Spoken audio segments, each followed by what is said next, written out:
Organelles का next lecture आज हम लाइसोसोम के बारे में पढ़ने वाले हैं, जिसे लयन काय भी कहा जाता है। सो आज हम इसकी स्ट्रक्चर, इसके फंक्शंस के बारे में डिस्कस करेंगे। तो चलिए लेक्चर की शुरुआत करते हैं। लाइसोसोम की स्ट्रक्चर आप यहाँ पर देख सकते हैं, इस तरीके की इसकी संरचना होती है। ठीक है, इसकी जो मेम्ब्रेन होती है, सिंगल मेम्ब्रेन से ये घिरा हुआ होता है। उसके अलावा यहाँ पर एंजाइम कॉम्प्लेक्स प्रेजेंट होते हैं, कुछ प्रोटीन्स प्रेजेंट होती है। ठीक है, स्टार्ट करते हैं हम इसकी डिस्कवरी को लेकर। इसकी खोज किसने करी है? तो क्रिश्चियन डे डुवे जो है, इन्होंने इसकी डिस्कवरी करी है। यहाँ से क्वेश्चन आते हैं। तो बेसिकली डुवे और उनके कलीग्स जो है वो स्टडी कर रहे थे हाइड्रोलाइटिक एंजाइम्स के डिस्ट्रीब्यूशन को लेकर। सेल में हाइड्रोलाइटिक एंजाइम के डिस्ट्रीब्यूशन का जो है वो स्टडी कर रहे थे। किस टेक्निक का यूज कर रहे थे? सेल्फ फ्रैक्शनेशन मेथड से, जिसमें ये इन्होंने क्या किया, जो सब सेलुलर कंपोनेंट्स होते हैं सेल के, उन्होंने आइसोलेट किए और इस एंजाइम की जो है डिस्ट्रीब्यूशन वो देख रहे थे। तभी उन्होंने एक ऐसा ऑर्गेनल देखा जो कि रिच था किस एंजाइम में? एसिड फॉस्फेटेज एंजाइम में। ठीक है, एसिड फॉस्फेटेज एंजाइम में ये ऑर्गेनल रिच था। इस तरीके से लाइसोसोम एंजाइम की जो है वो डिस्कवरी हुई है। ठीक है, ये कैसे होते हैं? सिंगल मेम्ब्रेन बाउंड होते हैं, सिर्फ एक मेम्ब्रेन, एक झिल्ली से घिरे हुए होते हैं, जैसा कि गोल्जी था और जैसा हमने ईआर में देखा था। कहाँ प्रेजेंट होते हैं? तो ये एनिमल सेल में प्रेजेंट होते हैं। इनकी साइज और शेप जो होती है वो वेरी करती है, विभिन्न प्रकार की होती है। क्वेश्चन यहाँ से पूछा जाता है कि इनकी इंटरनल पीएच जो होती है कैसी होती है? एसिडिक होती है। हमेशा ध्यान रखिएगा, जो साइटोप्लाज्म की जो पीएच होती है अप्रोक्सीमेट 7 के आसपास होती है, लेकिन लाइसोसोम की जो पीएच होती है वो एसिडिक पीएच होती है, 5 के आसपास देखने को मिलती है। ठीक है, और इनमें क्या होते हैं? हाइड्रोलाइटिक एंजाइम्स जो है वो फिल होते हैं। अब जब पीएच यहाँ पर 5 होती है, तो क्यों 5 पीएच होती है, कौन कौन से एंजाइम्स यहाँ पर होते हैं, वो अब हम यहाँ पर आगे डिस्कस कर लेते हैं। Total 40 different type of hydrolytic enzymes इनमें देखने को मिलते हैं। कौन कौन से होते हैं? वन बाय वन देखते हैं। देखिए, एक तो इनमें प्रोटीएजेस होते हैं। प्रोटीएजेस का मतलब है कि जो प्रोटीन को ब्रेक कर दें। ठीक है, प्रोटीन को ब्रेक करने वाले एंजाइम यहाँ पर प्रोटीएजेस होते हैं। और जैसा कि हमें पता है, प्रोटीन में अमाइनो एसिड्स होते हैं। ठीक है, अगर मैं इसको पूरा लिख दूं, अमाइनो एसिड्स होते हैं, और ये अमाइनो एसिड किस बॉन्ड से एक दूसरे से जुड़े हुए रहते हैं? तो वो बॉन्ड होता है यहाँ पर पेप्टाइड बॉन्ड। पता है आपको इतना? तो ये जो पेप्टाइड बॉन्ड होते हैं, प्रोटीज इसे ब्रेक कर देते हैं और प्रोटीन्स की जो स्ट्रक्चर है उसको ये यहाँ पर डिस्ट्रॉय कर देते हैं। ठीक है, नेक्स्ट एंजाइम यहाँ पर होते हैं न्यूक्लियेजेस। न्यूक्लियेजेस यानी किस पे वर्क करते हैं? ये न्यूक्लिक एसिड पर करते हैं। न्यूक्लिक एसिड जैसे कि डीएनए हो जाता है, आरएनए हो जाता है, तो ये क्या करते हैं? न्यूक्लिक एसिड को तोड़ने का काम करते हैं। अब यहाँ पर बात करें कि इनमें कौन से बॉन्ड प्रेजेंट होते हैं, तो आपको ध्यान होगा फॉस्फोडाइएस्टर बॉन्ड। ठीक है, फॉस्फोडाइएस्टर बॉन्ड से जुड़े हुए रहते हैं, तो ये इन बॉन्ड को तोड़ते हैं और न्यूक्लिक एसिड्स को यहाँ पर ब्रेक करते हैं। तीसरा एंजाइम जो यहाँ पर होता है ग्लाइकोसाइडेज। ग्लाइकोसाइडेज ये किस पर वर्क कर रहे हैं? यहाँ पर कार्बोहाइड्रेट या कहें कि जो शुगर मॉलिक्यूल्स होते हैं उनको ब्रेक करने का काम किसका है? यहाँ पर ग्लाइकोसाइडेज का है। ऑल्सो ये किस बॉन्ड से जुड़े हुए रहते हैं? तो ये यहाँ पर जुड़े हुए होते हैं ग्लाइकोसाइडिक बॉन्ड से। पता है आपको, शुगर मॉलिक्यूल ग्लाइकोसाइडिक बॉन्ड से जुड़े हुए रहते हैं, तो ग्लाइकोसाइडेज क्या करते हैं? इसी ग्लाइकोसाइडिक बॉन्ड को ब्रेक करते हैं। नेक्स्ट एंजाइम यहाँ पर होता है लाइपेज। लाइपेज यानी लिपिड्स, जो हमारे फैट्स होते हैं उनको ब्रेक करने का काम किसका है? लाइपेज का है। नेक्स्ट आता है यहाँ पर फॉस्फोलाइपेज। फॉस्फोलाइपेज यानी कि जो हमारे फॉस्फोलिपिड्स होते हैं। कौन? फॉस्फोलिपिड्स, वो लिपिड्स मॉलिक्यूल जिस पर फॉस्फेट ग्रुप जुड़ा हुआ हो। और ये हमें कहाँ देखने को मिलते हैं? जब हमने मेम्ब्रेन पढ़ी थी, प्लाज्मा मेम्ब्रेन जब हमने पढ़ी थी, उसका कंपोनेंट होता है फॉस्फोलिपिड। तो फॉस्फोलाइपेज क्या करते हैं? इसको ब्रेक करते हैं। नेक्स्ट एंजाइम यहाँ पर आता है फॉस्फेटेजेस। फॉस्फेटेजेस क्या करते हैं? जो फॉस्फेट होते हैं उनको रिमूव करते हैं मॉलिक्यूल से।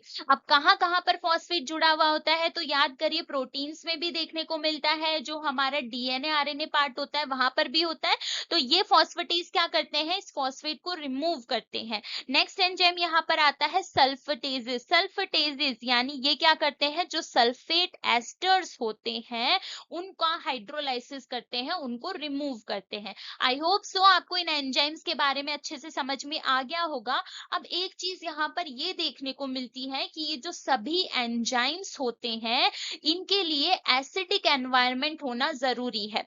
ये वर्क कब करेंगे, जब वहां पर एसिडिक एनवायरनमेंट हो, यानी कि जो पीएच है वो कैसी हो, 5 के आसपास होनी चाहिए।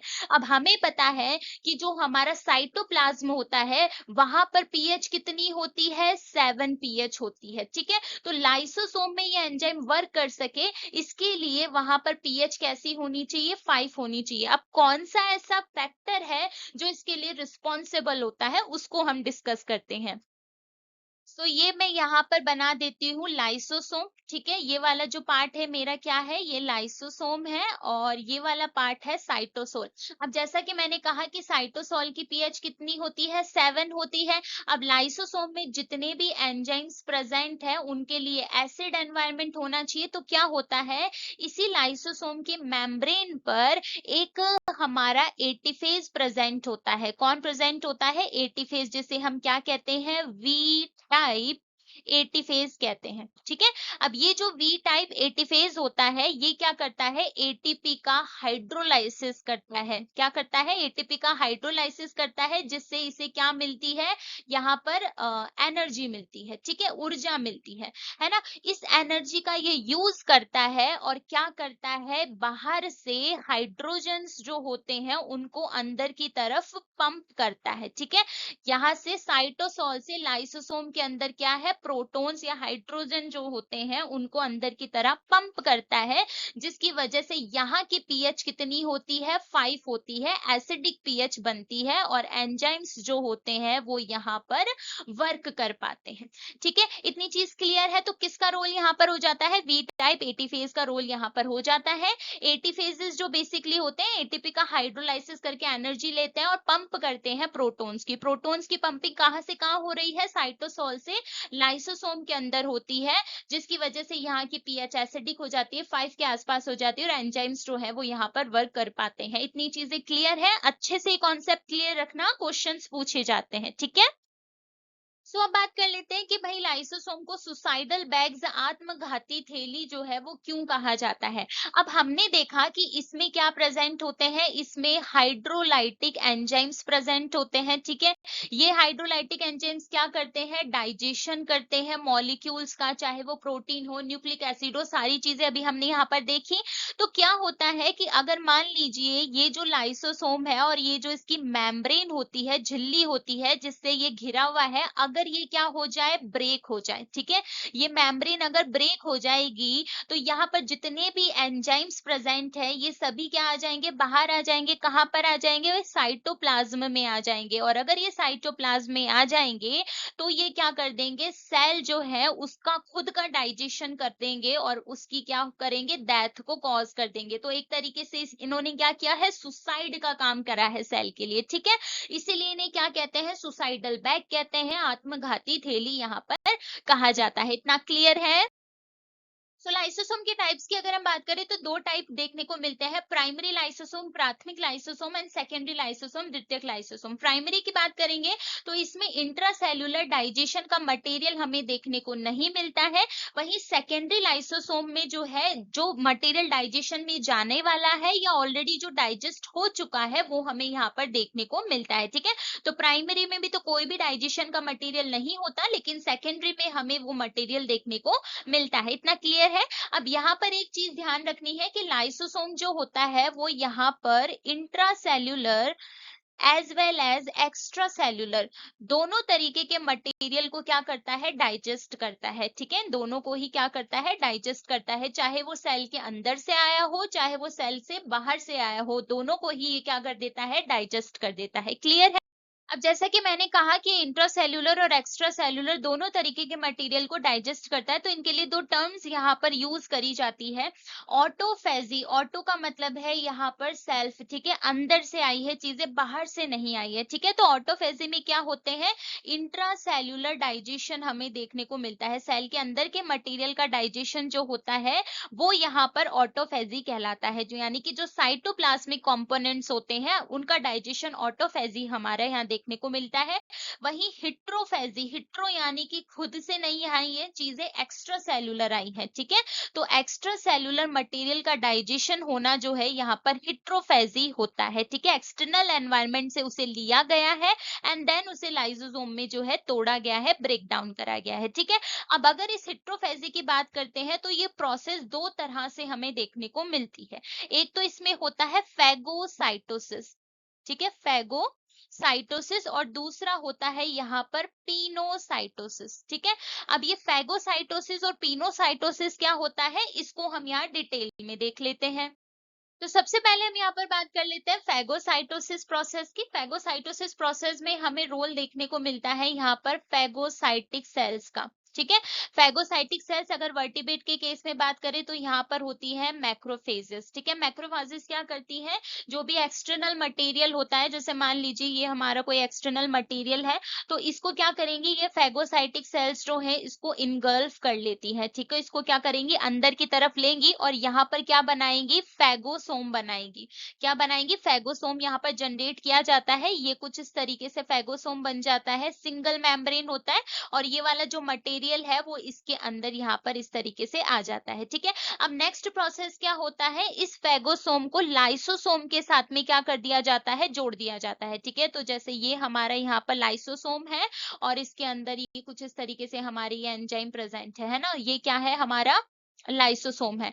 तो क्या किया जाएगा नेक्स्ट प्रोसेस में, ये जो हमारा फेगोसोम है इस लाइसोसोम के साथ में इनको क्या कर दिया जाएगा, जोड़ दिया जाएगा, और कौन सी स्ट्रक्चर फिर यहाँ पर बनाई जाएगी, इसे कहा जाता है फेगोलाइसोसोम। क्या कहेंगे, फेगोलाइसोसोम कहा जाता है। और ये जो फेगोलाइसोसोम होता है यहाँ पर फिर इसका क्या कर दिया जाता है, इसका डाइजेशन कर दिया जाता है, जो भी मटेरियल है उसको यहाँ पर ब्रेक डाउन कर दिया जाता है, ठीक है।